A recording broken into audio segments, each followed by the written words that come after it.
But we're coming back, and here comes Seth riding by on a bike. Riding by on a bike by himself, giving me a dirty look. I got you. I'm just...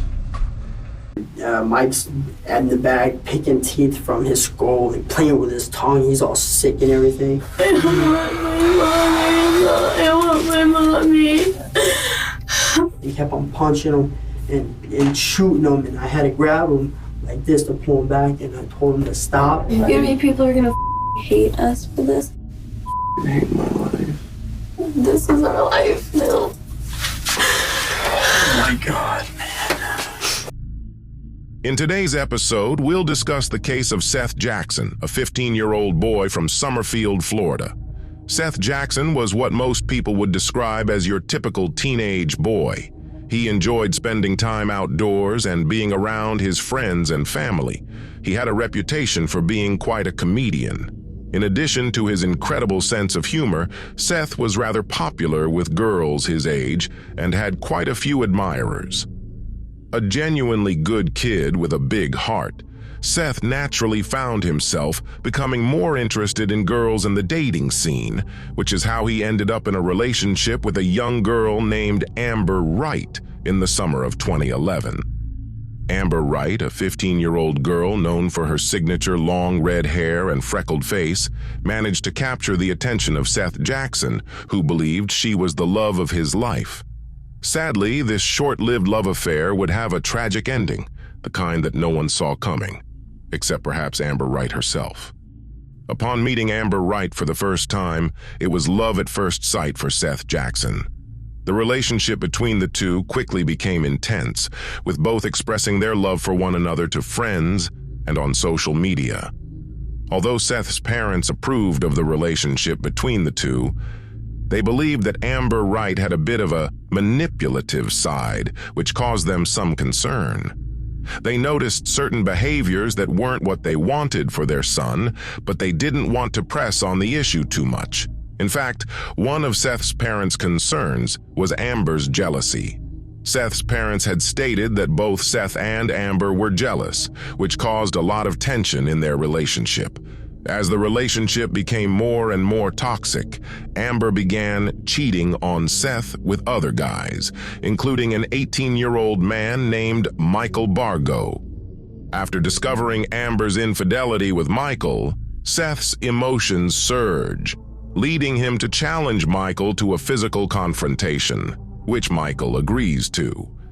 Despite Michael's age advantage, rumors suggest Seath emerged victorious from their altercation.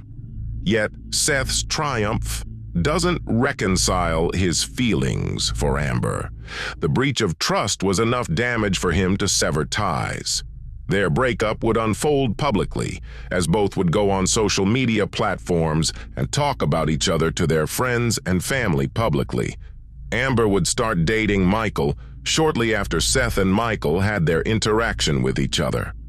Now that Amber and Michael have become a couple, they started spending a tremendous amount of time together. It wasn't unusual to see them together while spending time with their mutual friends at their homes. On one occasion, while hanging out together, Michael looked at Amber and his friends and said, "We need to kill Seath. Nobody likes him. We need to kill him." Of course, this came as a surprise to Amber and everyone else in the room, including Justin Soto, Charlie Ely, and Amber's half-brother Kyle Hooper. Although there was a bit of initial hesitation over the idea of ending Seath's life, everyone in the room decided to go along with devising a plan that would involve ending Seath's life. The initial plan was for Amber to lure Seath over to her friend Charlie Ely's house, where he would then be attacked and tortured. Amber used the fact that Seath cared about her to her advantage to get him over to Charlie Ely's house. On April 17, 2011, Amber repeatedly messaged Seath in an attempt to get him over to her friend's house. She talked about how she wanted to rekindle their relationship and work things out. She mentioned that it was important they talk alone and continued to encourage him to come to Charlie's house. Seath felt a bit suspicious about the fact that she was suddenly trying to get back with him after everything that had happened with Michael. And when Seath told his friends about the situation, They felt like something was up too. Seath's friends wondered how she could go from talking badly about him on social media to suddenly wanting him back and telling him how much she loved him. It was certainly unusual. After giving it some thought, Seath decided to go to Charlie's house to see Amber. After all, he truly loved her, and he thought it might be possible for them to work on their relationship. Sadly, this would be the worst decision Seath Jackson could possibly make. Seath met Amber and Charlie on the corner of Charlie's block, where Amber persuaded him to come back to the home. The moment Seath stepped foot inside the home, he noticed Kyle sitting on the couch. However, Kyle greeted Seath and was nice to him, so Seath didn't think too much of it. Shortly after this, Kyle would go into a back room with Michael, where the two would get ready to attack Seath. At this point, Kyle started to express doubts. He didn't think it was a good idea to attack Seath. However, Michael convinces him otherwise, stating that Seath needs to die because of his disrespect towards them. So both Michael and Kyle leave the bedroom and begin their attack on Seath, beating him with wood. Within seconds, Seath stood up and began running in an attempt to get away from Kyle and Michael. However, Michael pulled out a firearm and shot at Seath, shooting him twice in his back. Seath continued running, making it outside and nearly getting to the road before Justin Soto tackled him and wrestled him back into Charlie's home. Next, Justin, Kyle, and Michael dragged Seath's body through the home and into the bathroom, placing him into the bathtub. Michael instructed the girls, Charlie and Amber, to clean up the blood inside the home. Michael then wanted alone time with Seath, so he told Justin and Kyle to help the girls with the cleanup while he finished things. Michael yelled at Seath before beating him and shooting him in the face, ultimately ending his life right there and then. As if ending his life wasn't enough, Michael Bargo proceeded to break Seath's kneecaps before hog-tying him and putting his body into a sleeping bag. Michael Bargo pulled Seath's teeth out of his mouth before moving his body to a fire pit that Charlie had set up in the yard. The group placed the body into the fire, sitting around it while drinking beer, laughing, and chatting the rest of the night. Neighbors noticed the flames from the fire pit were rather high, but they heard laughter and music, so they assumed that there was simply a party going on. The following day, James Young Havens helped the teens dispose of Seath's remains, shoveling them into large cans that were then thrown into a body of water. He also helped with the cleaning, using bleach to remove blood evidence from Charlie's home. Now, when Seath didn't come home the night of April 17th and didn't even call his parents to let them know where he was, they immediately knew something was wrong. Seath was a responsible young man who would always call and notify her of his whereabouts. So naturally, when he failed to do so, she called the local police to report him missing. The next day, Seath's disappearance made local news. It just so happened that Kyle, Amber's half-brother, was watching the news with his mother, Tracy, when a segment on Seath's disappearance would appear on the television. It was then that Kyle admitted to his mother that he was involved. He claimed he witnessed the murder, but denied having anything to do with ending Seath's life. Tracy would soon discover that there was much more to the story than she ever thought possible. Upon learning of her son's involvement, Tracy immediately called the police. The police would arrest and interrogate 6 teenagers, including Kyle Hooper and Amber Wright. During interrogations with the teens, each suspect was quick to throw the others under the bus. While frustrating, this enabled the investigators to piece the whole story together. Charlie Ely, Kyle Hooper, and Justin Soto's roles were to ambush Seath at Charlie's house. Amber's role, meanwhile, was to lure him there by pretending that she wanted to get back into a relationship with him. She was the one asking him to meet up with her at Charlie's. Investigators soon learned that after Seath arrived, he was struck in the head and shot repeatedly. And the day after the murder, Michael, Amber, Charlie, Kyle, Justin, and James dumped Seath's remains. And Mike opened the door. I come out, I hit him over the stick, the head. Where was Seth when you hit him? He was in the chair, Okay. and I hit him over the head with the stick, and it broke 3 times on him. And How are you gonna knock him out? Roach was supposed to hit him with a bigger stick. So Soto had a bigger stick. Yeah. When you say Roach, you're talking about Justin. Yeah, Soto, Justin. the one that's here. That's what I Okay. really know him by. Roach. Okay. And that's what really was supposed to do it. And Mike was like, I want him in the bathroom, and I want him knocked out, and I want him to wake up and know that I'm gonna kill him. That's what it was. But it didn't happen like that.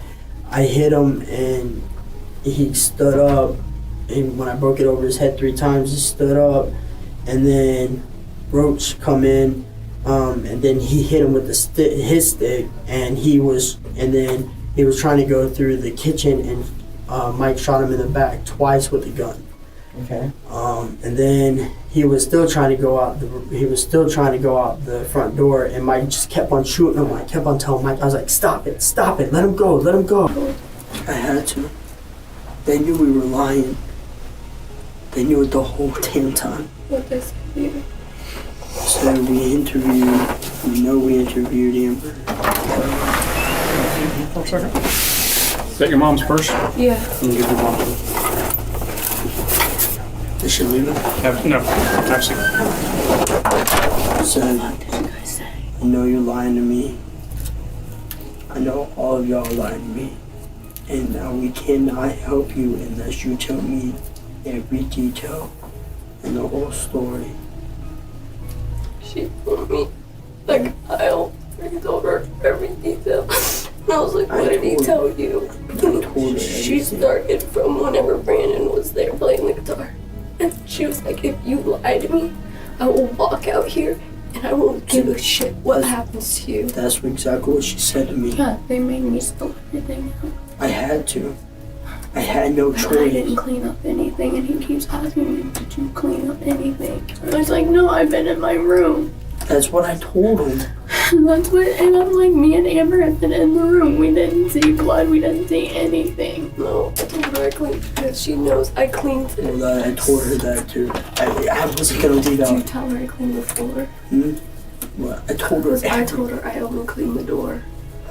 I told her every single detail that I know, and I don't know about the bleach situation. They kept on They asking kept me. asking me where the bleach came from. I was like, I don't know. She's like, you're lying to me. I was like, I really don't know where the bleach came from.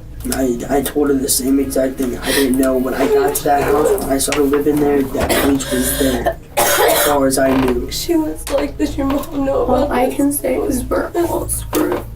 And I was the one who I'm shaking. I was the one who had to break it to her. How do you think that makes me feel? Oh, God. I don't wanna Yeah, see, but what are we gonna do? I don't want to see We're you not or gonna Charlie go down. But we already are. We were the ones that lured him down there. Hmm? We were the ones that brought him down there. I'm sorry, guys. He's not gonna wait for me. I'm sorry, guys. Listen, I'm trying to get. I'm kidding. I'm gonna try to get as much help from her as much as possible. That's why what she said to you.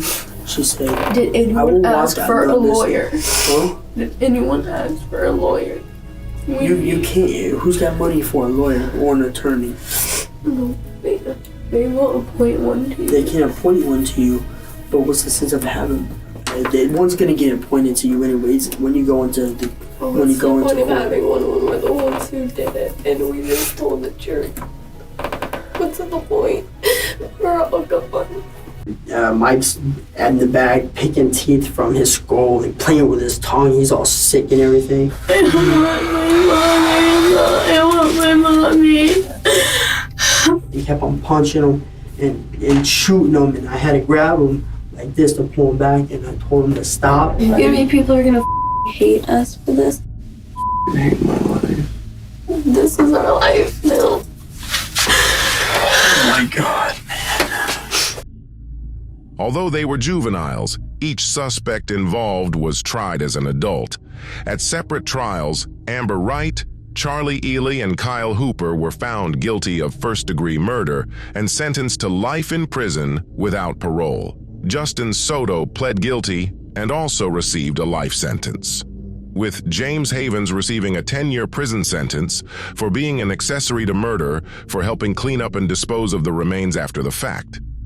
For his role in the murder of Seath Jackson, Michael Bargo was given a death sentence. While Michael Bargo was the one who killed Seath Jackson, some argue that Amber played the most significant role in his murder by leading him to his untimely fate. Many people believe that if Amber had not played a role in the situation, Seath would be alive and well today. Whether the mastermind or the cold-blooded murderer, the fact remains that this was a shocking, horrific crime. Seath Jackson lost his life in a cruel and heinous manner at the age of 15, never making it to see his 16th birthday.